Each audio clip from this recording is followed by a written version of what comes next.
ନାଇଁ ମୁଁ ଏ କଥା ଜାଣିନି, ମାନେ ଗଣମାଧ୍ୟମରେ ମୁଁ ଖବର ବି ପାଇନାହିଁ କି କୌଣସି ପ୍ରକାର ପିସିସିରୁ କି ଆଇସିସିରୁ ମୋ ପାଖକୁ କୌଣସି ଖବର ଆସିନି ଯାହା ଆପଣମାନେ କହୁଛନ୍ତି।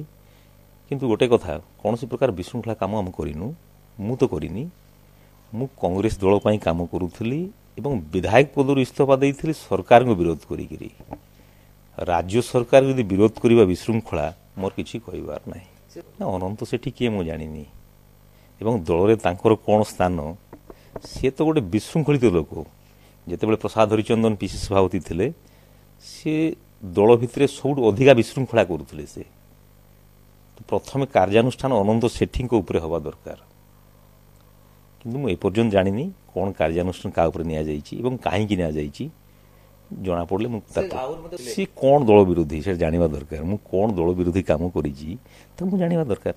ନାଇଁ ମୁଁ ଜାଣିନି ଏପର୍ଯ୍ୟନ୍ତ କ'ଣ ହେଇଛି, ଜାଣିଲା ପରେ ତ କହିବି। ନାଇଁ ଖବର ପ୍ରଥମେ ପହଞ୍ଚୁ, ତାପରେ ଦେଖାଯିବ କ'ଣ ହେବ।